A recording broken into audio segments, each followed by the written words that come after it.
Good morning, good afternoon, good evening, and you have to be on the safe side, good day. My name is Jan Verhagen. I'm a scientist at Wageningen University Research. Been working in agriculture and climate change since the late 90s.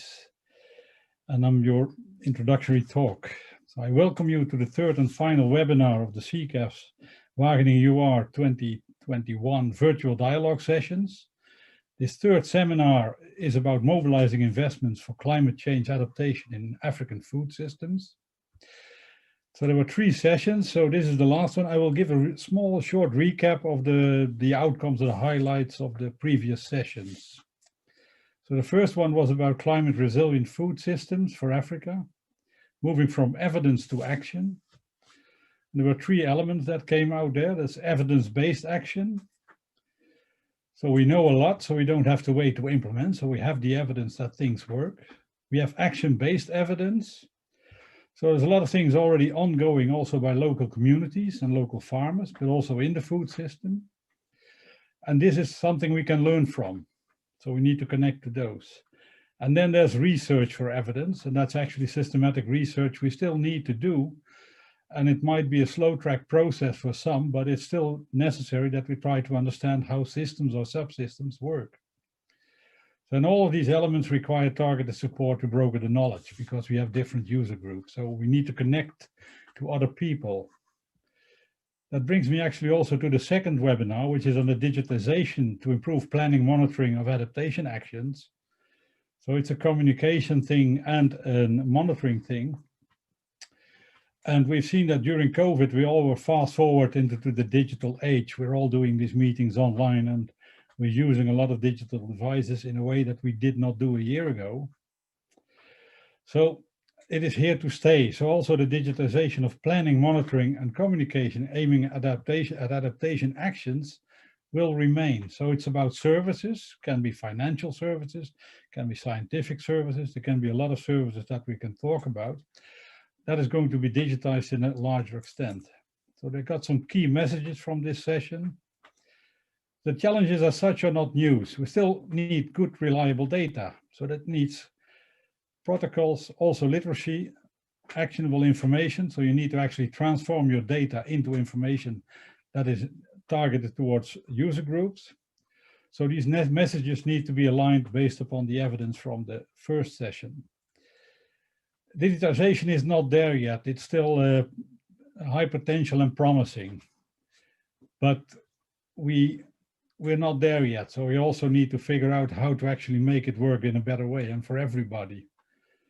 And the advisory services are still in their infancy. That was a very strong message from that group. So we need to actually improve our knowledge, our underlying systems and our underlying technology. But we need to scale up and speed up adaptation and innovations. Again, we don't need to wait to do things. The other thing that was important in the digitization is that it's not limited to the food system itself. It's not limited to adaptation. It needs a societal broad sort of innovation. We all need to adopt these technologies and we don't want anybody left behind. It can also be a division maker in that sense. Now this seminar, this part is about mobilizing investments for climate change adaptation in African food system.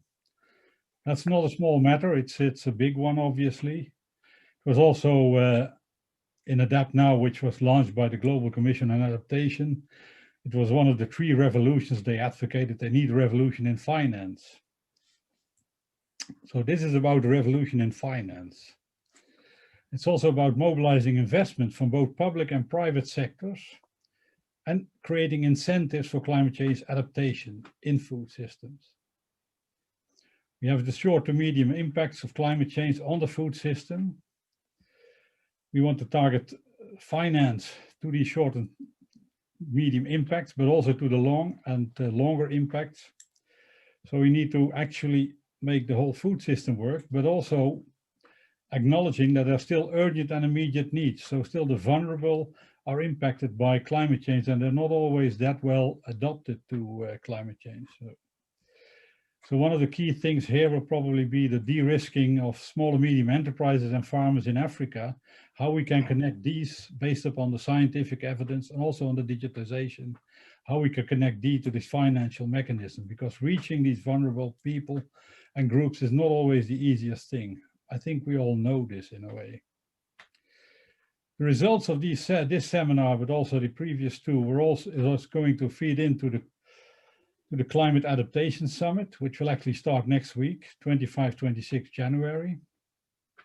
Later this year, in the third quarter, there's the Biodiversity Summit and also the Food Summit, which is probably the most important one for this part. Later in the year, in the fourth quarter, I think it's November planned, we have the COP, the Conference of Parties of the UNFCCC, so the Climate Change Convention.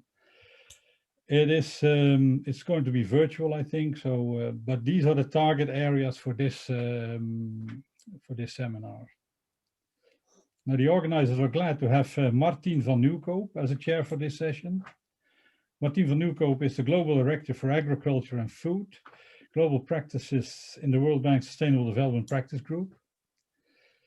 He's been working there already for quite some time, and I'm glad also to report that Martien is a Wageningen alumni. So Martien, the floor is yours. Well, thank you very much, Jan, for those introductory remarks. And I would like to extend a very welcome to everybody. I'm very pleased to have the opportunity to chair this third virtual dialogue on mobilizing investments for climate change adaptation in African food systems. I mean, to set the scene in my welcoming remarks, I would like to provide a few reflections on the why, the what, the who, and the how for when it comes to mobilizing investment for climate change adaptation in African food systems. So first, why is this important? I think we all know and agree that climate change is real and accelerating with increasing intensity of extreme weather events in Africa. We know that the frequency of drought has dramatically increased from an average of once every 12.5 years over 1982-2006 to once every 2.5 years over 2007-2016. These droughts have also become more severe and prolonged, diminishing the productive capacity of the land. Food security is a major development challenge in Africa. About 277 million of Africa's population, 22% are undernourished, and the trend, of course, is moving in the wrong direction already before COVID-19. Food productivity must increase by 80% by 2050 to meet the demands of a rapidly growing population in Africa. What needs to happen? There's a clear indication that investments fall short very significantly of Africa's adaptation requirements. While the current level of funding for adaptation in Africa is about $3 billion per year, there are estimates that the continent needs up to $10 billion per year to adapt to a 2-degree warming. There's a need for significant investments in on-farm and productive landscape solutions, food value chains, and enabling solutions, including strengthening macroeconomic policy and planning, leapfrogging into digital agriculture, and developing innovative financing mechanisms. Who needs to act? Existing public support to agriculture is not effective and increasing so less relevant for farmers. There's a strong case for governments to act in repurposing existing public support for better environmental and better nutritional outcomes, including adaptation. At the same time, the agricultural financing gap in many the financing gap in many African countries surpasses government budgets and available donor funding. Therefore, to maximize financing, it is very critical to increase private sector flows, we think. But because of rising production risk due to climate change, coupled with increasing frequency and intensity of conflict, there's a strong need for de-risking arrangements that blend private sector resources with public finance. And I'm sure the panel will talk about this. How does this need to be done?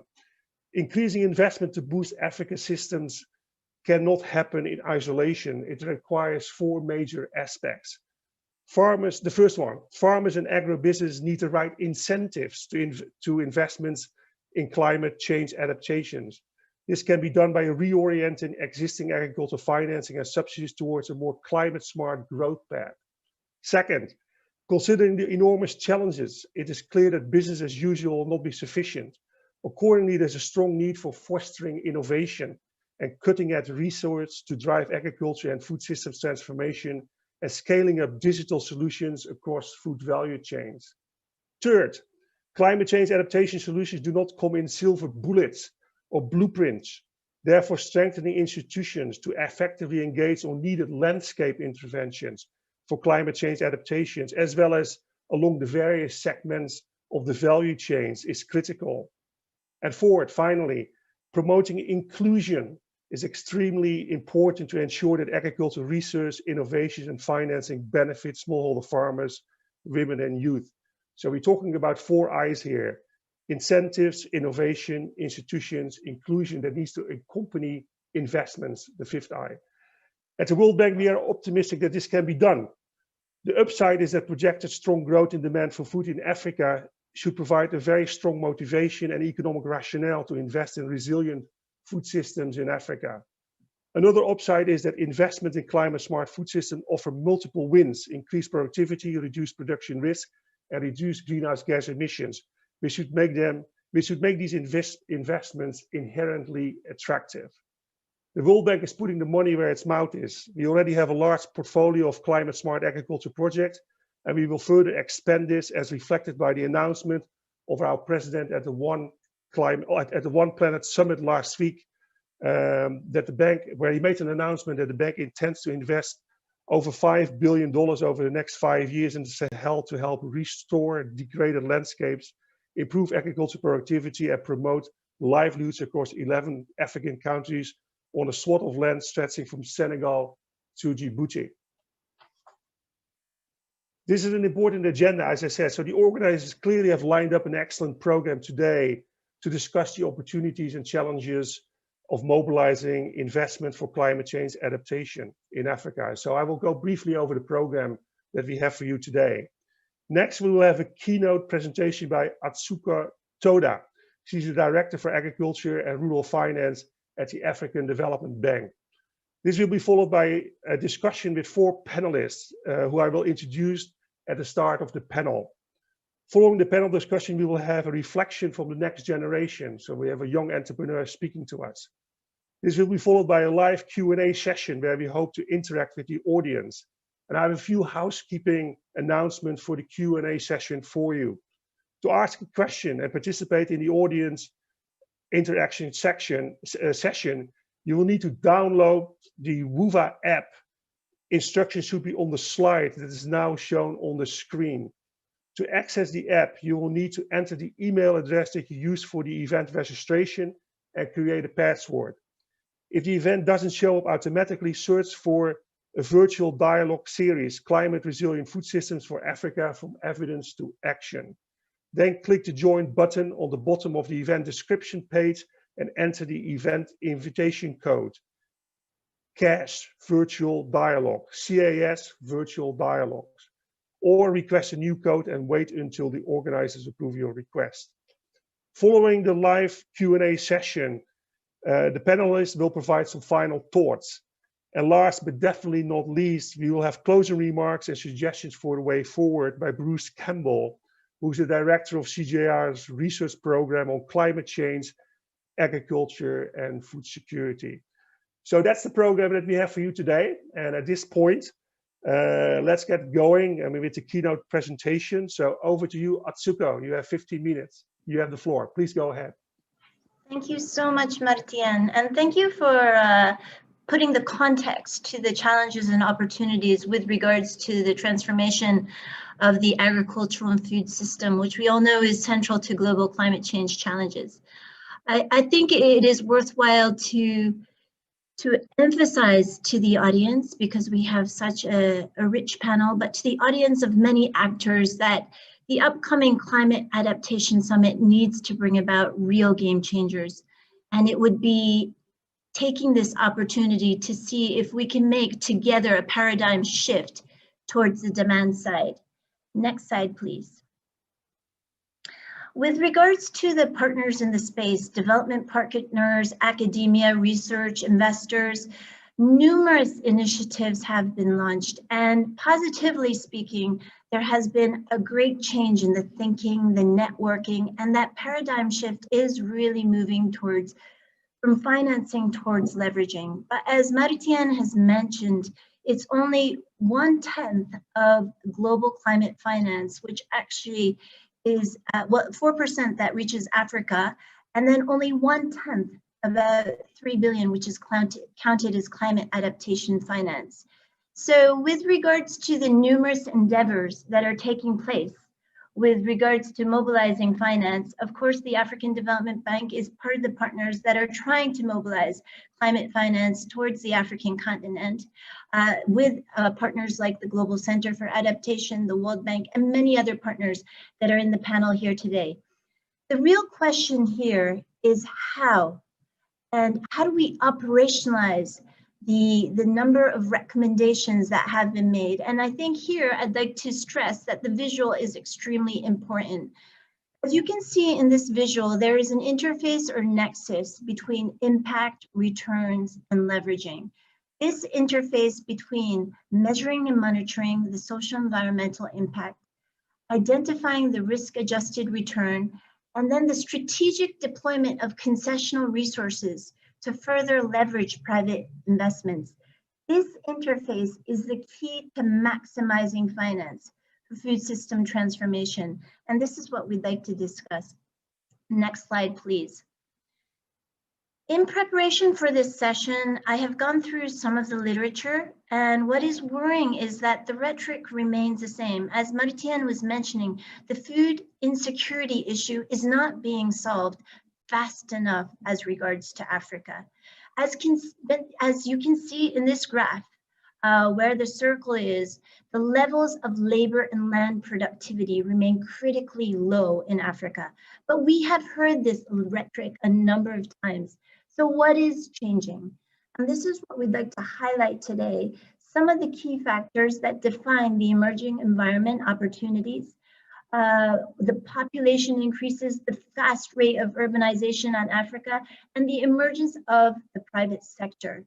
What is truly different today, while the rhetoric remains the same with regards to productivity, there is a general awareness that private sector has the organizational capabilities, and that's extremely important, and is the linchpin for delivery of sustainable solutions. So the demographic and economic drivers necessitate this greater engagement with the organizational capability that is in the midstream, particularly of all value chains, the small and medium-sized enterprises.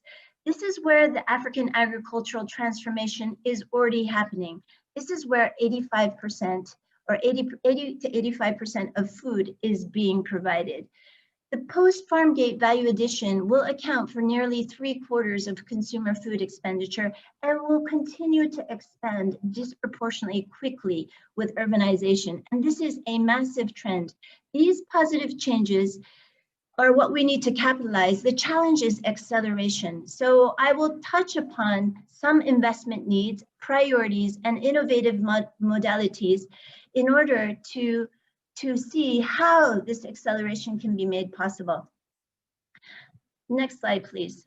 With regards to the estimates of investment needs, going through the literature, the estimations differ greatly. The IFAD-supported Smallholder and Agri-Food Finance Investment Network has pointed out two general approaches to why the estimations of the magnitudes of investment needs are different. In some cases, the investment needs are focused on SDGs and specific SDGs and what the public development finance world has to do. Other estimations include the demand for finance to meet market demands. So for example, in CAS 2030, one can see that to meet the SDGs, there's about an additional annual spending, which is required for Africa, around 56 billion. Whereas Dalberg KfW estimated the financing gap to be about 180 billion annually. There's a great gap, but what is extremely clear is that a huge amount of finance is required, and public sector investments are not enough to achieve the food transformation, that we would need to prioritize investments that leverage and mobilize private sector investment. Secondly, that market contexts do not provide sufficient signals always to drive investments to more inclusive and sustainable climate resilient practices. Therefore, as Martien was mentioning, there is a need for incentives for investments and businesses to incorporate these practices. And thirdly, if we as actors are together to reach the SDGs, to end hunger, and to double the incomes of small-scale producers while sticking to the climate commitments of the Paris Agreement, we really need to focus investment in Africa. Next slide, please. With regards to the priorities for investment, as mentioned, the question is really how we as actors rally around them.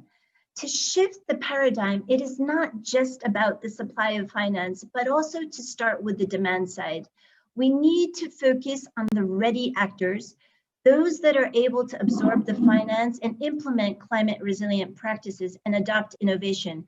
We need to start with the actors that have the organizational capability to accelerate the transformation.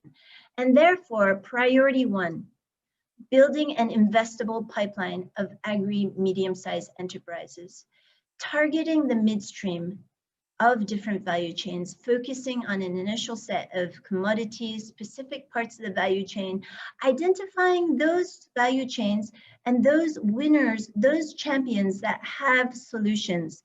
These enterprises usually are medium-sized and working their bottom line, but they are able to adopt technologies, they are able to reach out to farmers, but require subsidized business development support, capacity development, and access to finance to implement innovations.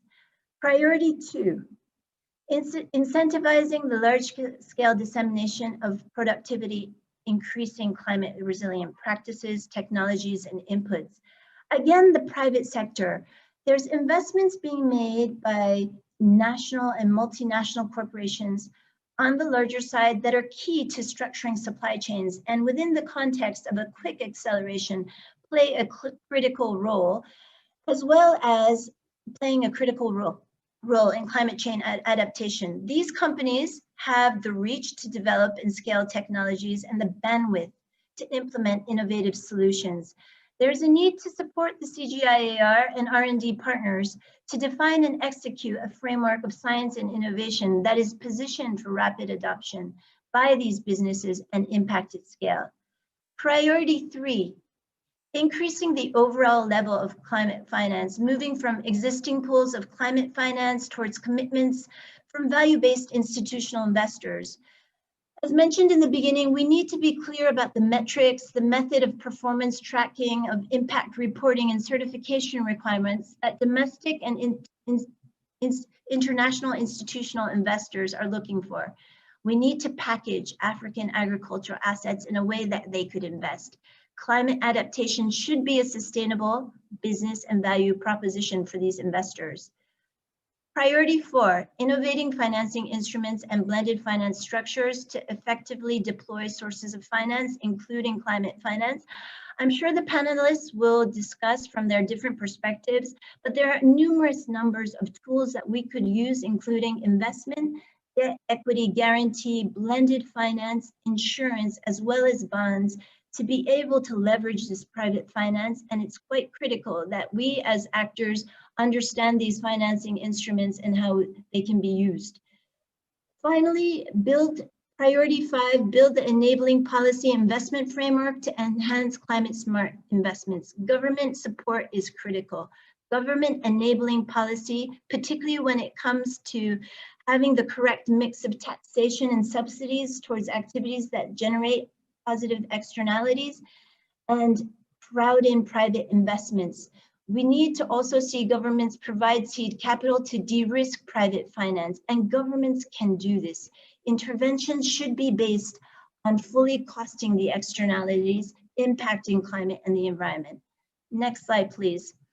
With regards to the modalities, some are established and some are new for investment, but that need to be upscaled.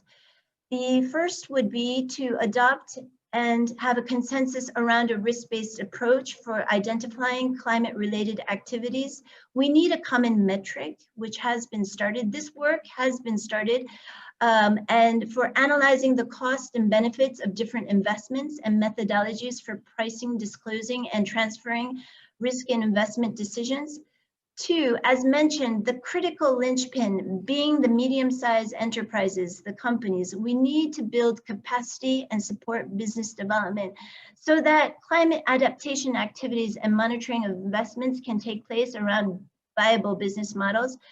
3, a framework of institutional investors. We need to talk to them to see where they can bridge and where there is interest to bridge green outcomes with risk-related return. 4, a set of financial instruments we mentioned, which we hope that we can leverage those investors interested in inclusive, sustainable, and climate resilient impact. And finally, acknowledgement of governments that promote private sector to achieve sustainable transformation and the climate objectives as set out in the Paris Agreement. Next slide, please. I really do hope that the conversation today will bring more partnerships around the approach, the framework, the partners, and put much more focus on the demand side, i.e. The actors that are ready to move, that can adopt the technologies and absorb the finance to be able to move forward with this very important agenda. Thank you very much, Martin. Back to you. Very good. Thank you very much, Atsuko, for this very comprehensive and thoughtful intervention. So a few keywords that I picked up. I mean, you talked about game changes and paradigm shift. I mean, you talked about the intersection of impact, leverage, and returns. I think in one of your slides, I mean, you mentioned the critical role of SMEs. They laid out 5 priority areas that need attention, and then you finalize with the modalities, I mean, for investment. As said, I mean, very comprehensive. I mean, thank you very much. So let's now proceed with our panel, who will react to Atsuko's keynote from different perspectives. And let me introduce our excellent panel that we have for you today. I mean, first we have Wouter Kool. He's the head of trade and commodity finance Africa at the Rabobank. Welcome, Wouter. Then we have Robert Southmore, who is the Africa program leader at CGIAR Research Program on Climate Change, Agriculture and Food Security. Good to have you, Robert. Then we have Diane Holdorf, Managing Director, Food and Nature at the World Business Council for Sustainable Development. Welcome, Diane. And we have Monique Meulemans, who is the Investment Manager at Pinwimic. I mean, very good to have you here, Monique. So let's start the discussion. And I have some very good questions for you. And I'd like to start with Diane. Diane, we have heard about the investments needed from the private sector for climate adaptation in African food systems from Atsuko.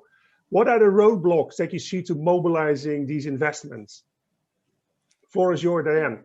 Thank you. Thank you so much. Hello to everybody, and thank you so much for the opportunity to be here today.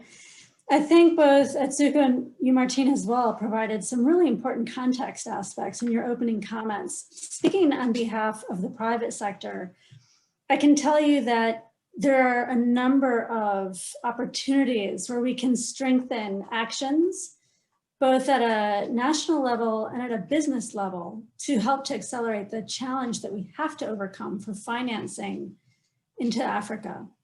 The Food Systems Summit this year, along with the Climate COP and other major events, I think are really good platforms to create accelerating moments beyond the Global Commission for Adaptation Summit, where we can lift the visibility and bring collectively very specific actions into that. Now, the private sector is already doing quite a lot. And so you did speak to that, of course, a bit. There's a number of companies, large and small, with significant investments into things such as training and capacity building, into supply chain and logistics development. We see companies like Yara and OCP and Barry Callebaut and Olam and Cargill and many others with really significant programs in place in various parts of the continent, in many of the countries. These very specific projects, however, do need real support to be able to hit scale. Some of the, there's different types of barriers that we face. There are some really complex ones from the need for strong and consistent governance across the regions to stable currencies and exchange rates, to access fair and easy access to finance mechanisms at low rates. I think these are known, and these are pretty challenging things to bring forward. But if we think about where the public and the private sector can work together in particular, we see lifting specific opportunities such as increasing capacity building, improving, strengthening, building out local processing so that we can strengthen supply chains in the region very locally, including for important aspects such as storage, cold chain, and food safety. And then looking to where there are innovative models for investment so that we can bring in new ways of thinking that are based on digital, data, secure connections. There's a variety of examples here as well. The Global Agribusiness Alliance launched their Agri-SME Digital Finance platform, which is connecting SMEs with those who are interested in providing finance. We have the Investment Partnership Network that is ramping up to invest in big landscape initiatives that help to get after the just rural transition needed here in many cases as well. And even the Food Systems Summit is going to provide a really important piece of this with its focus on finance as a key lever for change and the building out of the public-private finance network. So each of these pieces has a really big role to play. And Martine, I'm looking forward to being able to continue that conversation as we move through the panel. Very good. Thank you very much, Diane, for laying out some of the barriers, but also actually you mentioned some of the opportunities and what can be done actually to capture those. So it brings me to Wouter. You know, from you at the Rabobank, Wouter, from your perspective, I mean, how are you addressing, I mean, some of those roadblocks that Diane has pointed out? Over to you, Wouter. Yeah, thank you. And thank you, everybody, for joining today. Yeah, I think one of the critical things that were mentioned by Diane is the financeability or the possible financing of say, farmers in the supply chain. I think that is a bit the holy grail of enhancing the value chain in Africa. The majority of finance produce in Africa is through smallholder farmers. And I think that from our perspective, what we're trying to do is trying to create that bridge between people who are looking to invest money, to lend money, to these smaller farmers and other related projects, whereby we can finance them, enhance their livelihoods, and while we do that, also tackle the problem of making food systems more climate resilient. So I think a concrete example is we're devoting quite some resources to better understanding the risk, better modeling the risk of smallholder farmers. I think, to be very clear, there is not one smallholder farmer, there are many differences. But then also using our network, we work together in one project with Microsoft on a project whereby we will try to use future carbon credits to help farmers finance a switch to agroforestry, which will create higher incomes, make their living more climate resilient. We are really trying to be the catalyst by doing an initiative like this, making sure that maybe private investment that's interested to either lend directly or, for example, through this transparent carbon bank or carbon platform, buy carbon credits and use that future value of those carbon credits to finance these such a switch to agroforestry. This is just one of the examples that we are working on. Thank you very much, Wouter. I think you're hitting on an important subject there. I mean, using carbon credits, you know, as a point for de-risking and leveraging. Of course, it depends very much also on what price for carbon is being used. In the bank, actually, we use $40 a ton in our economic and financial analysis.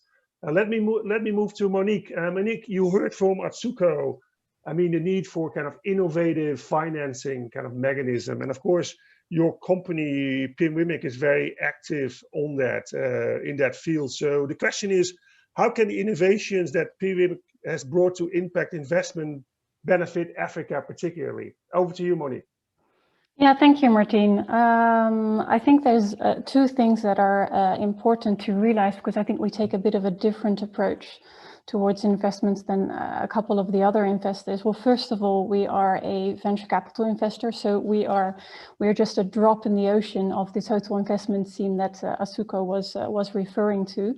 But what that means is that we sit right next to the investor. We screen a lot of innovative technologies to see what can make the difference, and we help those companies grow from early commercial traction to really advancing towards a more mature model where their solutions can scale and reach a global footprint. And the second thing, and I was very happy to also see that quite a lot also in your presentation, Atsuko, is that we're an impact investor, which means that towards our those who are backing us, which is quite a large group of private investors, but also to institutional investors, is that we don't only promise a financial return, but also a measurable impact. So we have defined impact targets, which we report on and show, hey, this is what we're actually achieving. And in terms of food systems, everything that we are currently investing in are directly meant to support the transition of the food system. And I'm sure quite a lot of you know the reports that the World Economic Forum also presented about 3 years ago on these 12 transformative technologies. So that is the kind of thing that we look at. And we screen, say, 200 to 300 opportunities a year, invest in, say, 2 or 3 of them. So it's really scrutinizing, you know, what are the best opportunities that can actually make a difference. And you can think of autonomous lightweight vehicles, which are supporting farmers in their fields to do their weeding. Think of machine learning applications to reduce pesticides, but also cold storage facilities for smallholder farmers so that they can post-harvest directly store their produce. And the way that we act is quite boots on the ground, and that's also what we need to be able to, that's also what we need to be able to be successful. For specifically in terms of food systems, we have a couple of indicators and metrics also to measure, you know, the amount of hectares that are being processed with better practices for biodiversity, or the amount of kilograms of food that we are able to waste with our technology. So I think how can Africa benefit from this is if we are able to really scale and advance these innovative technologies and then adapt them globally, which also of course means Africa. Very good. Thank you very much, Monique. I mean, talking a lot about impacts, and I think also the digital agenda providing lots of opportunities. Let me then go to Robert. Robert, I mean, the World Bank, and of course I'm very proud of that, has just committed to support the accelerated impacts of CJR Climate Research for Africa project. What role do you see for this project to support the investment agenda in Africa? Over to you, Robert. Thank you, Martin, and I'm happy to be here. So the ACRA project, to me, is really an innovative initiative that ambition to fundamentally strengthen the capacity of targeted partners and stakeholders. And when I talk about partners and stakeholders, this includes public and private actors from national to regional level in order to really enhance access to climate information services and to validated climate smart agriculture technologies in 6 IDA eligible countries in Africa. So in terms of support to the investment agenda, I would see ACRA project really focusing, for instance, on the co-creation of regional climate resilient development pathways to prioritize climate smart agriculture packages, but also new generation of CSA investment plans. And this is really planned for the 6 countries. I think these are important tools that will enable actors to really act efficiently regarding how to mobilize investment.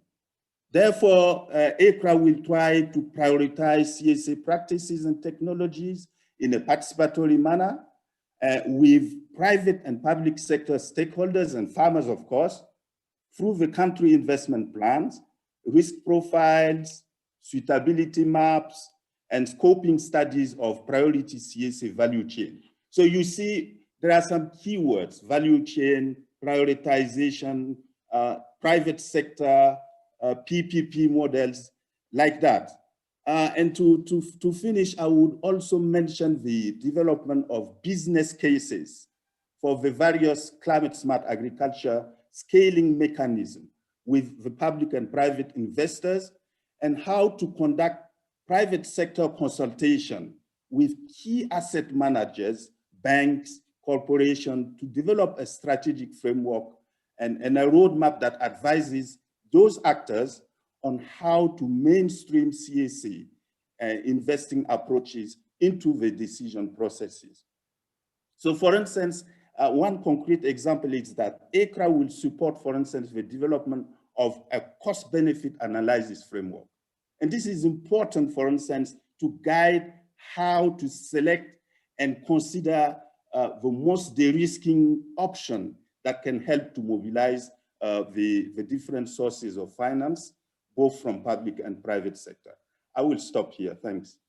Thank you very much, Robert. And I think what you were alluding on in your intervention relates very much what Atsuko was mentioning in one of her priority areas on dissemination of climate smart agriculture practices, etc. Very good. All right, let's move on for a second round of questions for our excellent panelists that we have today. Let me turn to Wouter.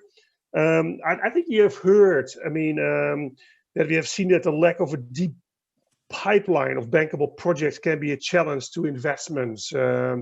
So how is Rabobank actually addressing this challenge of the lack of investable projects? Over to you, Wouter. Yeah, thanks, Martin. I think the key is a bit a word that Robert used as well, and that is co-creation. I think that we need to understand that we as Rabobank, we don't know everything, but we do have a wide network. And what we're really trying to do is bring together the various players in the value chain, and use and leverage each other's expertises. So, for example, on getting more bankable projects, which can both making existing projects bankable or creating a whole new bankable project. More on the project side, we are really investing a lot of effort and time in better understanding, better being able to model risks in the value chain. At the same time, on the other side, where the funding is, we're trying to work together with various parts, like the word blended finance was mentioned, so that we can share the risk, because there will always be risk in this transition that is needed, which not one participant can take. So there we're trying to make sure that different parties in this whole dilemma, that they can share the risk. And then I think that in the middle, what we're trying to create are transparent platforms that are also scalable. One of the challenges that we have is that many projects, considering all the KYC and other challenges that we have nowadays, are sometimes too small. But by creating scale using digitization, as discussed also in one of the previous sessions, we're trying to overcome that hurdle as well. But I think the key is co-create with our partners in our ecosystem where we operate and cooperate. Thank you very much, Wouter. I think indeed that this issue of scalability is an important one. Let me turn to Robert. And it goes about the same issue of a lack of investable projects, bankable projects. So how can research institutions like the CGIAR support to help develop a deep pipeline of bankable projects? Robert, over to you. Thanks, Martin. I think Atsuko clearly mentioned 5 priority areas that I think are really key. But to really act on those areas, there is a need for scientific knowledge in order to provide the up-to-date information on what works, where, and how. And this is where I believe CGIAR can support strongly in terms of generation and sharing of scientific and technical knowledge, and of course, tools to address critical gaps in the agriculture and food security sectors. Of course, this scientific knowledge, technologies, and decision-making tools are of value not only for the productive agent, I mean the farmers, the livestock keepers, processors, and others, but also to the public, private, and civil society organization and stakeholders, which plays a critical role in really designing bankable projects, especially when this scientific knowledge are ground evidence, therefore indicating clearly where to invest effectively. And we have some example already in CCAF through which this kind of exercises led to the development of bankable project by national stakeholders. Thanks. Very good. Thank you very much, Robert. I mean, that is most helpful. Let me move then to Monique for another question to you, Monique. Do you see opportunities to attract more impact investor funds to accelerate adaptation in African food systems? I mean, what's to be done to accelerate this? And of course, you know, this is very important given the huge needs out there, as Atsuko was also saying. Over to you, Monique. Yeah, well, to accelerate impact investing, there's only one real answer that I can give to that, and that is proof points. I mean, that's the story that we as PINWIMIC try to share everywhere, is if we can prove that it's able to make returns and make a difference in terms of impact, which is why I'm a strong believer of, and I realize you've been talking about, you know, the evidence-based solutions, but proof that you can make it work, proof that you can make a concrete and tangible difference. So that on the side of accelerating impact investing, my question would be, to what extent do you need to accelerate impact investing to support the innovation, or is it more on the adaptation side? Because what we see as a funder of the innovation is that it really only comes, or if you look at like the top regions where the food and ag tech comes from, which is our specific focus, is US, UK, Israel, France, and the Netherlands, also, you know, with our agricultural base, of course. So in terms of adaptation of new technologies, I would really more look at what Robert was just speaking about. You know, what are the strategies to further de-risk the adaptations of the technologies that have been developed or need to be adapted to local circumstances. And if I look at our own perspective, we would really want to have local boots on the ground to understand the financial structures that we're working in, the political and legal structures, and most importantly, what are the on the ground problems that we need to be tackling. So that's what I would be looking at. Very good. Thank you very much, Monique. And indeed, you know, I mean, to the extent that we can put in place robust de-risking arrangements, I mean, that would be an important kind of tool, I mean, to accelerate investments. And of course, I mean, to the extent that adaptation interventions also reduce greenhouse gas emissions, I mean, there could be a kind of a public goods argument actually for financing those de-risking facility arrangements. Very good. Okay, let me go then to our last question before we move on to Diane. We have the Climate Adaptation Summit in exactly a week. I mean, Jan Verhagen was mentioning that in his opening remarks. I mean, so what type of outcome at the summit can help catalyze investments at scale from the private sector? I mean, I think it's a key question. So over to you. I think it's really important. And it's also the first event kicking off what is now the super year of 2021. So setting that base of expectations in the Global Climate Adaptation Summit is going to be so important. I think some of what we've just heard now is going to be critical. What Rabobank is doing, what Wouter spoke to about scalability, and really driving the investment to show what scale is. Robert's point around science-based solutions is critical, making sure that what is being invested is science-based, evidence-based, and will deliver the desired integrated outcomes. And Monique, your points about proof points, you know, showing returns, that's what helps us know where we push more.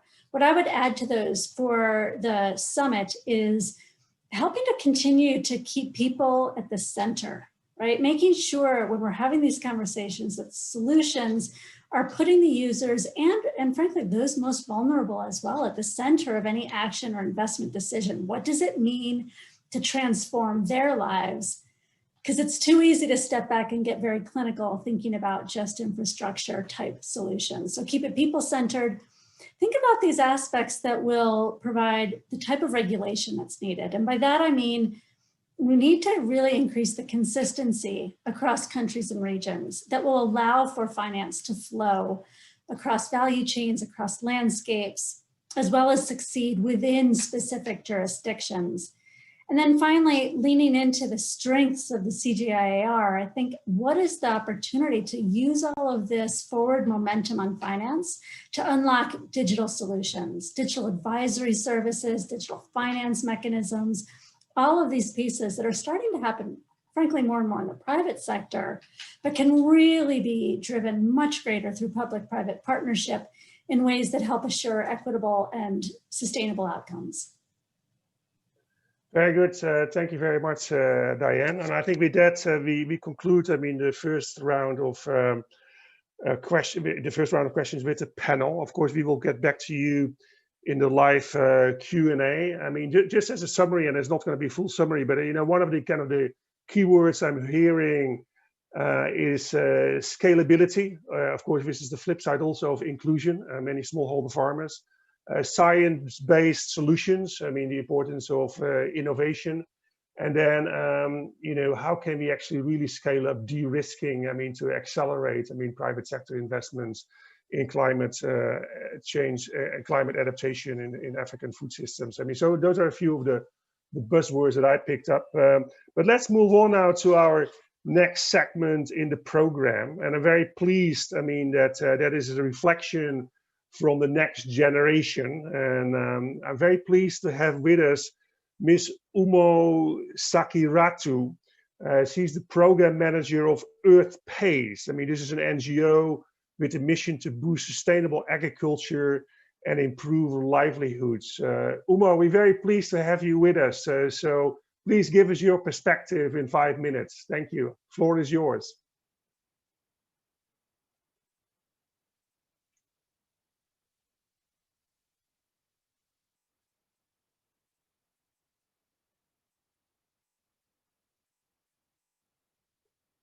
Very good. Uma, maybe you want to unmute. Yes, please go ahead. Good day to the entire team. I want to thank the team very much for this opportunity to present my findings, more especially to Mr. Teokwam Divine, the founder and managing director, UN Food System Summit 2021 champion for the mentorship, and Mr. Ivor Demas, Director of Food Security and Value Water Program at Wageningen University and Research.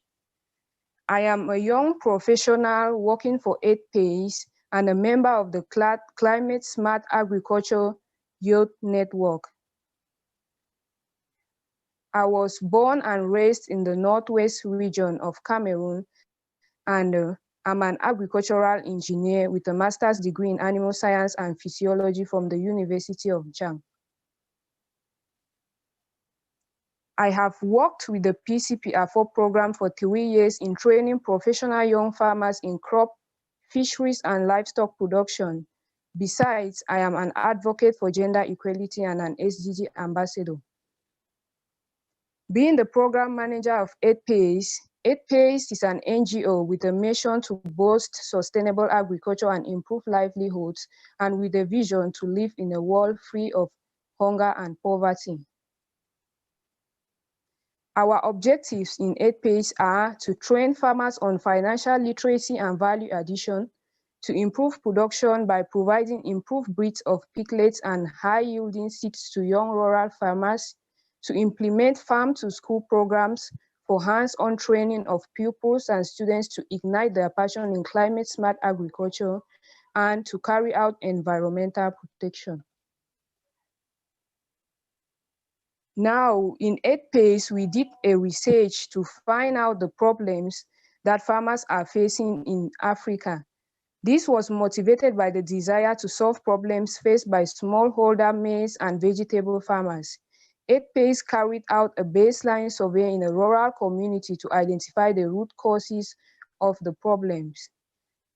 The first problem we identified was low farm productivity, as you can see on the first image of the maize farm, which came as a result of poor agricultural practices and limited access to inputs. The second problem we identified was financial illiteracy, which further aggravates farmers' inability to afford their basic necessities and cause them to experience repeated cycles of poverty. While the third problem we experienced was post-harvest losses resulting from the fact that they do carry out little or no value addition to their produce. After doing an analysis of the problems outlined, we realized that in order for the next generation to make our food system stronger and more equitable in a manner that can adapt and mitigate to changes in the Earth's climate, the following sustainable solutions were derived by establishing an objective tree. Training farmers on financial literacy, as can be seen on the third image, where farmers are being trained on financial literacy, training farmers on value addition in order to limit post-harvest losses, especially for perishable products, training them on innovative climate-smart agricultural practices, and enhancing their access to improve farm input and finance. If these solutions are implemented, it will bring about tangible positive changes to the food systems for the next generation and will go a long way to contribute in achieving the SDGs come 2035. The call for action. The call for action. Appel à l'action. Le changement climatique aura des répercussions sur l'agriculture dans le monde entier. L'augmentation des phénomènes météorologiques extrêmes aura un effet dévastateur sur l'agriculture et par conséquent sur la réduction de la pauvreté et de la faim, en particulier en Afrique. C'est pourquoi nous appelons toute l'agriculture, l'homme politique et consommateur à se concentrer sur une agriculture respectueuse du climat et des systèmes alimentaires durables. Cette approche repose sur trois piliers: la production durable, l'adaptation et l'atténuation. Last week, the International Association of Students, Agricultural and Related Sciences and Climate Smart Agriculture Youth Network organized an event where more than 300 participants from around the globe, 50% from Africa, formulated the following calls for action. Productivity, to increase production both qualitatively and quantitatively. A community-based approach for adaptation, and to include youth in mitigation.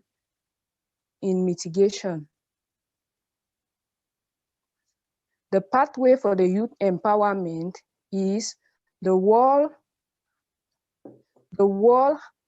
has never been as young as this.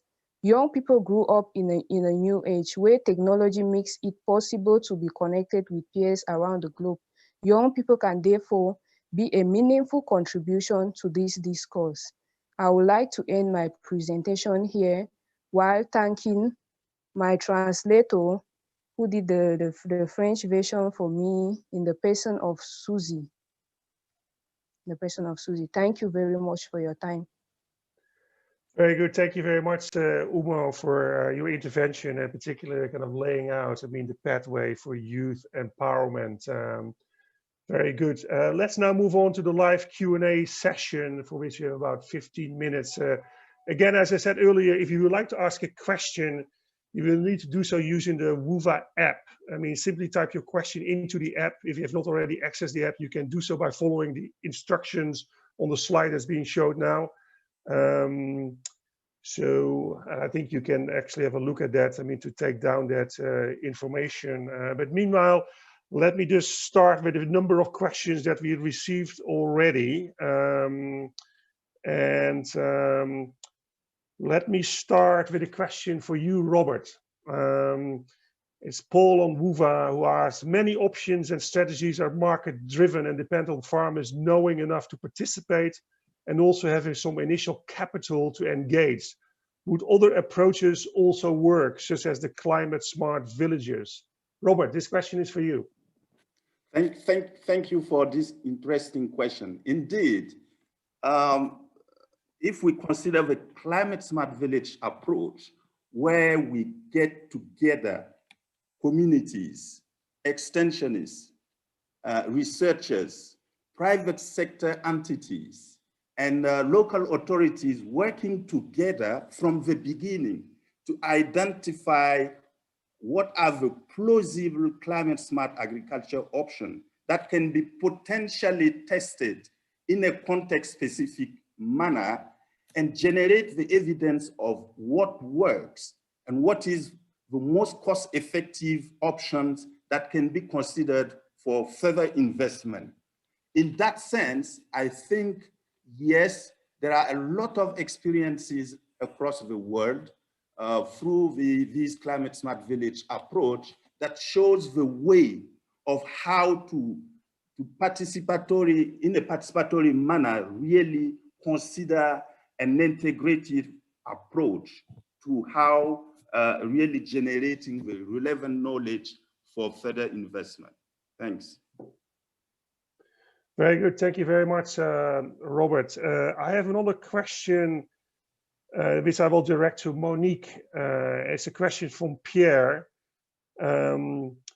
Which mechanisms are available in development finance to ensure that investments are indeed mainstream towards African small and medium enterprises and not captured by leading global operators, subsidiaries, or NGOs who are best positioned to absorb such investments, which are susceptible to building monopolies or biasing fair market operations? So the question is, how can we make sure that increased investments are really inclusive and are directed to SMEs? Over to you, Monique.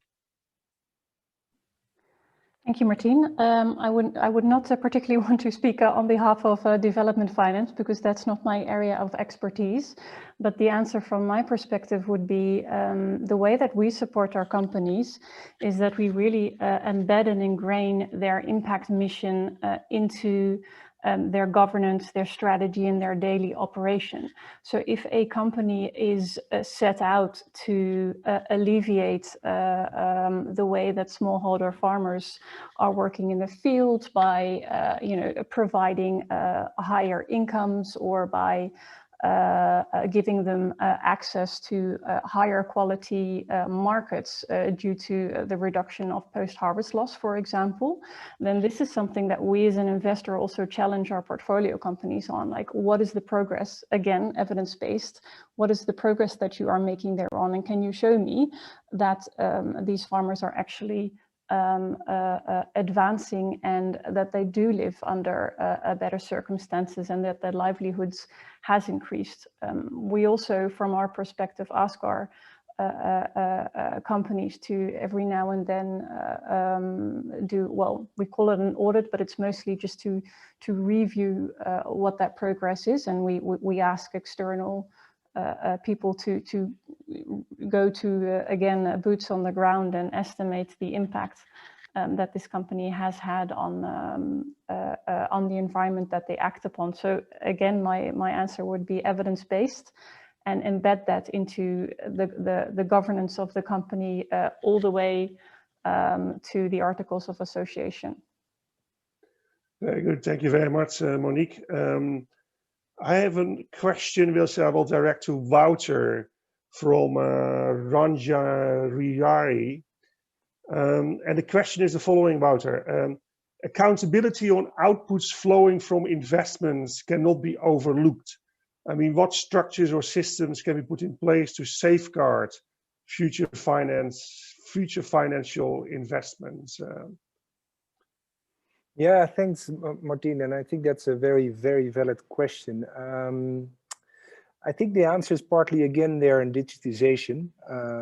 So as we try to create catalysts, platforms, funnels to get investment into projects that will have a positive impact on food systems, I think we want to track indeed that the money is used for what it is supposed to be used. then we want to track the positive impact that it is supposed to have.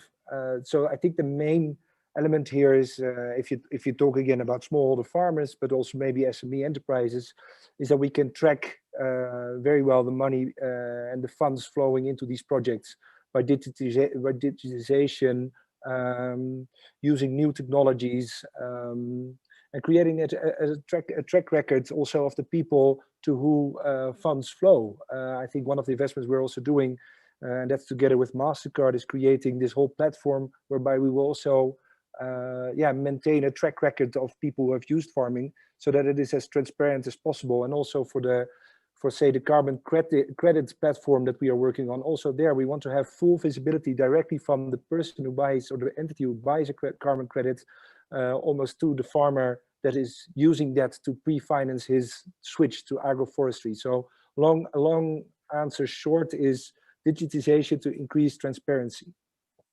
Excellent, very good. Thanks very much, Wouter. I have a question for Diane. And the question is, how do we ensure that 2021 is not just a super year of summits and talk, but rather make it a super year of action? Isn't that the pointed truth? Exactly.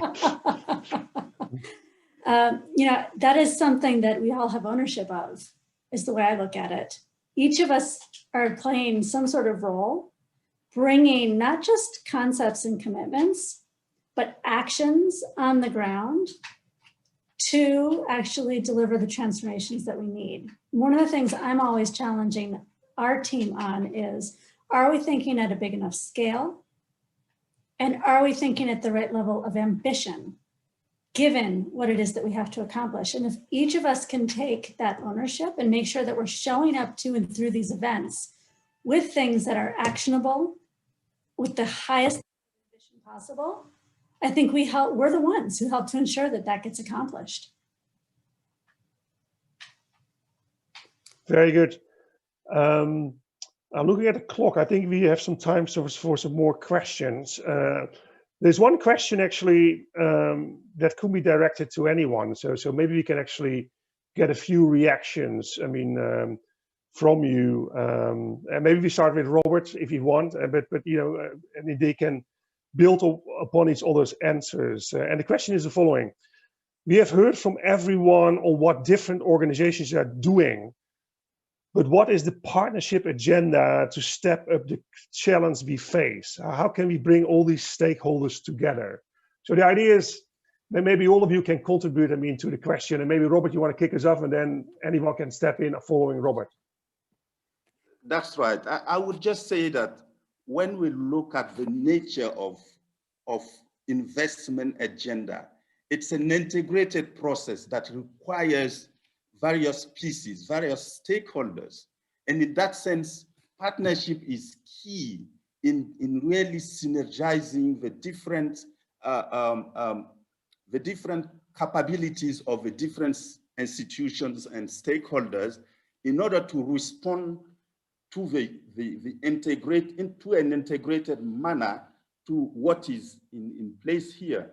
So partnership is also important in terms of really making a demand-driven response to the case, because one piece cannot solve all the problem. And we should not forget that, for instance, climate resilience requires an integrated approach, because it is cross-sectoral, it is context-specific, and due to that, no single institution cannot solve the piece. Thanks. Very good, Robert. Who else from the panel want to chip in here and add to what Robert said? Martin, maybe to jump on that. Yes. I think in order to get to an effective co-creation of solutions, I think it's also understanding each other's interests, which maybe sometimes on first sight might diverge, but I think in practice they might come together very well. The smaller farmers come back, but also SME enterprises. I think smaller farmers, the basic first need that they want is to improve their livelihoods. Say SMEs, our clients, they want to make a decent living, And to be frank, we as bank also want to lend out money at a decent return. But I think very much if you recognize that that there's not that big difference in it, you can bring those things together, because a healthy farmer will produce more. That will help our clients more who are trading these commodities. And again, if they are healthy, yeah, we can lend them money and make a good return. So I think bringing each other's interests together can really make a difference in making more bankable projects that will have a positive impact on food systems. Very good. Thanks very much, Wouter. Of course, partnership between public and private sector, as you mentioned, Monique, is very important. And of course, we know from experience that actually public-private partnerships in agriculture and food systems are kind of less developed compared to the infrastructure sector. So any thoughts on that, Monique, as part of, the different stakeholders working together? Any models how we can bring the public and private sector being closer together in those partnerships from your experience? I was actually again thinking, thank you for the question, Martin. I was actually again thinking very much on a local level. So the example that I was sharing before about the cooling and processing facilities for shareholder farmers. Now this is a pretty capital intense investment to do for smallholder farmers, and we really only got that business model off the ground when we were able to asset finance these large instruments basically, and transform the business model of the company into a lease option towards farmers, so that the hurdle of investment was way smaller. So for me, that was a very good example where local cooperation and finding your way to the right local investors helped us get a proper foothold and adaptability for an innovation that was already working, but not within the context that it could be easily adopted. So my experience is again working together also on a local level, where there is knowledge of what is really needed for that particular environment. Very good, very good.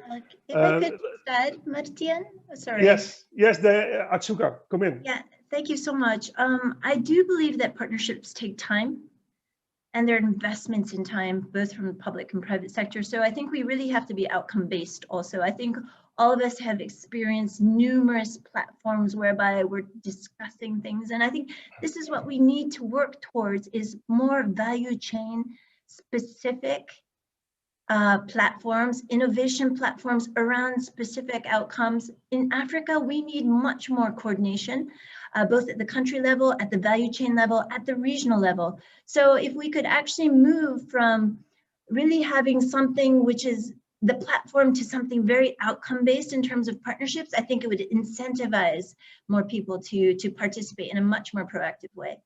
Excellent, thank you very much, Atsuko.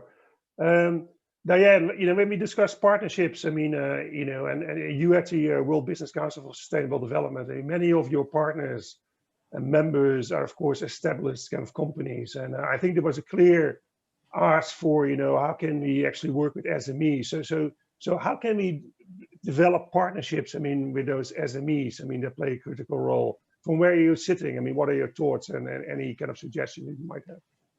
Thanks, Martin. Where we're seeing the greatest success is where there's direct linkages connected through a transactional value chain.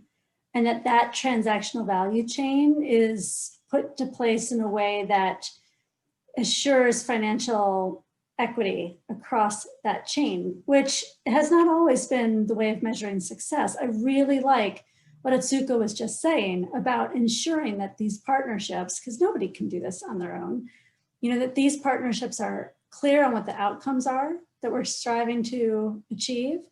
And really, particularly, how are we measuring success? And that can't be only for the instigator. In this case, Martina, I would say, for example, the large companies that you asked me about. A lot of our members, Rabo here being a great example, is very thoughtful around what does success look like for the farmer, for the community, for other parts of that value chain, not just for what we need to get out of it. In fact, Walter, you were speaking to this just a moment ago. And that type of approach that type of thinking, two-way equitable results, is the key to unlocking some of these next steps. We're seeing it start to happen, but that's what we actually have to help accelerate. Excellent, very good. So I think I'm looking at the clock. I think with that we bring to close, I mean, the live Q&A session. So thanks to the audience for the excellent questions.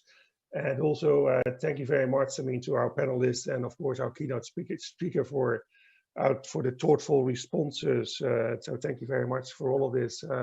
Let's move to the next segment of the program.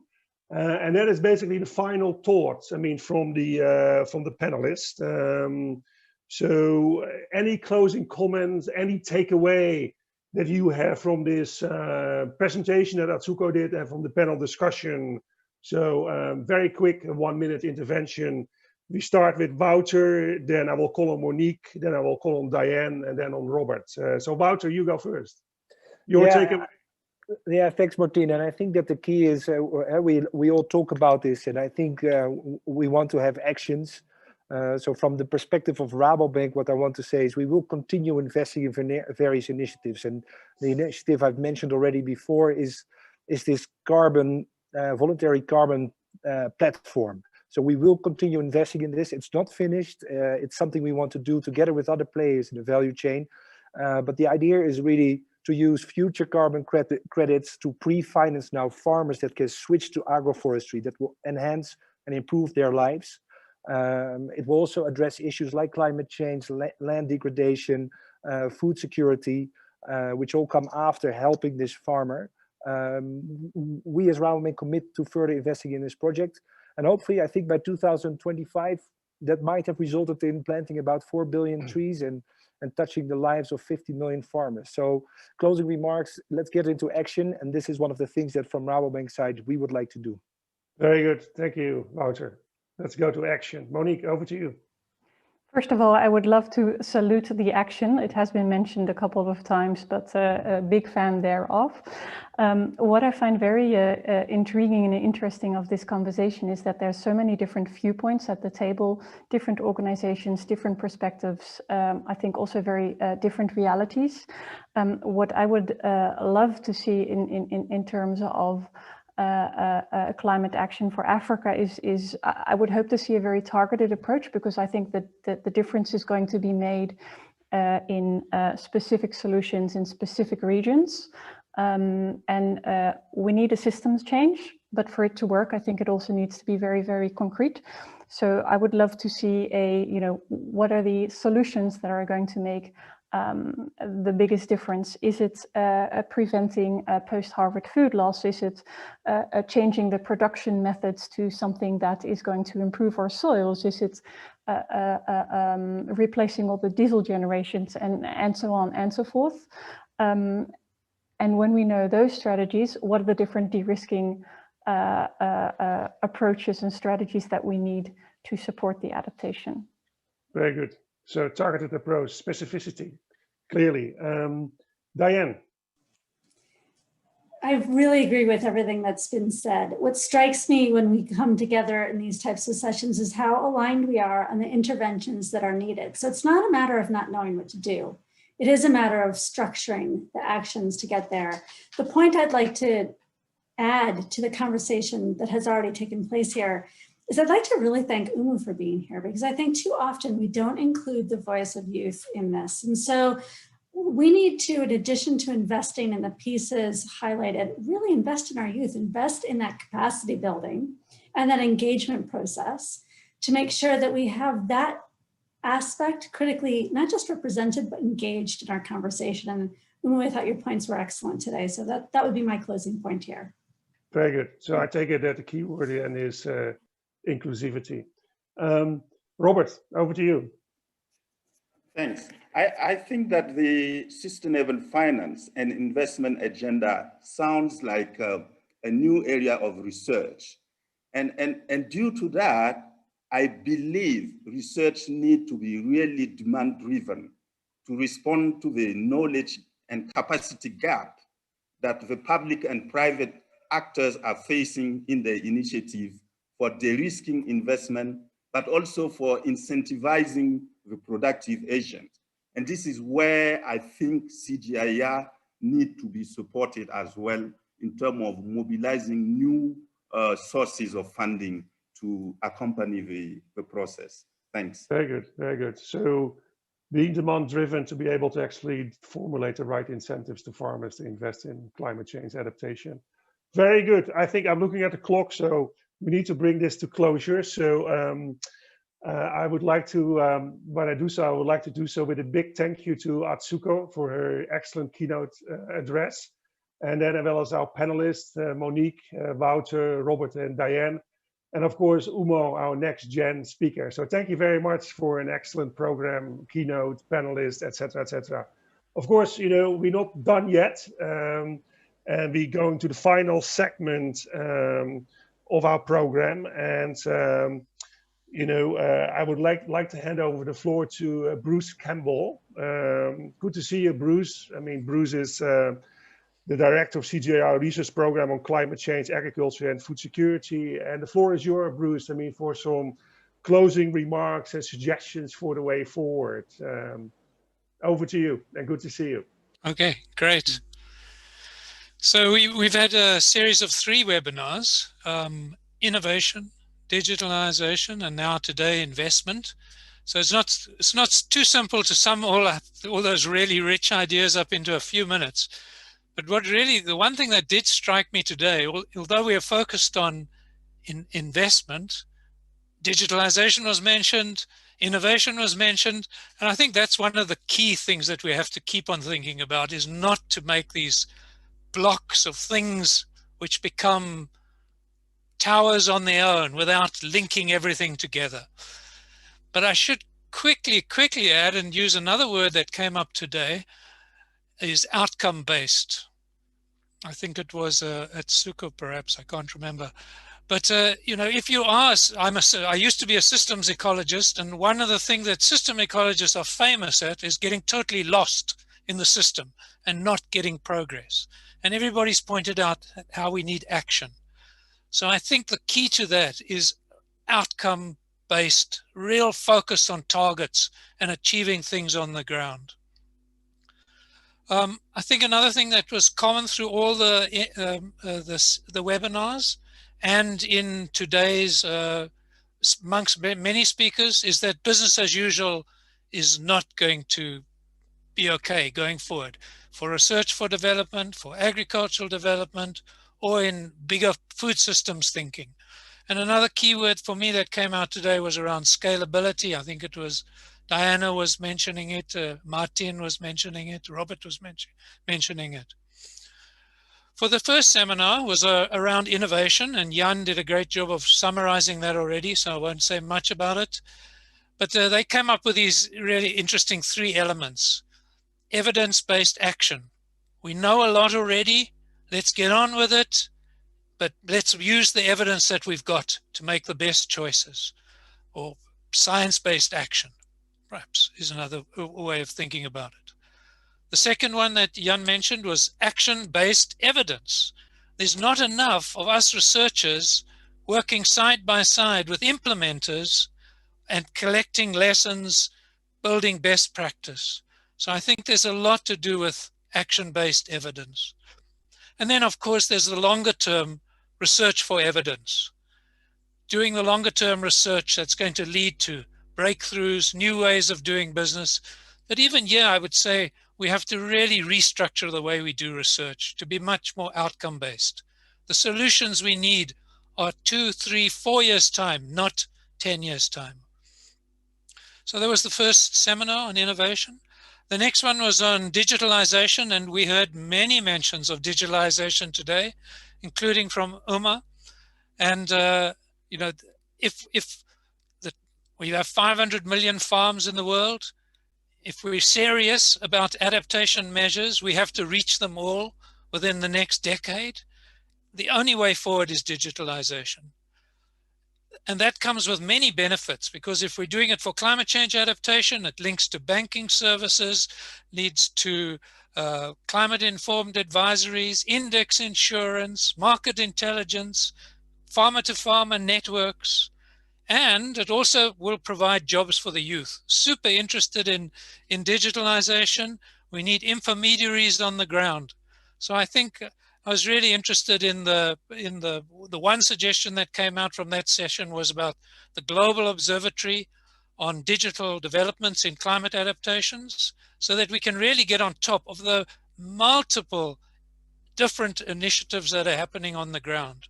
There's also some really interesting things happening in country. For example, in Ethiopia, where the government is coming together with multiple different players to put data infrastructure in place, but really to get very context-specific messaging right to the ground level. So the third webinar today on mobilizing investment, and I think from Atsuko's startup, an indication that there's huge gaps in the finance. We did a report of transforming food systems under climate change, where we suggested we need to unlock 320 billion in public and private capital if we really want to implement the SDGs. I think a common theme from many people, from Wouter, from Oma, from Atsuko, Diana as well, was around de-risking. And I think that's a common thing. How do we get the large amounts of global investments into the food sector? How do we get small and medium enterprises de-risked? How do we get farmers on the ground de-risked? And we've seen, we do know how to do a lot of these things. We've seen how climate-informed agricultural advisories can really help farmers buy seeds, buy inputs, invest labor, if they know better what the season is going to bring them. So what are the next steps after the seminar? So I think it was Diana was pointing out that 2021 is a crucial year in terms of the Climate Adaptation Summit, the Food System Summit, COP26. We really have to get a global movement to support and scale up the kinds of actions that have been mentioned today.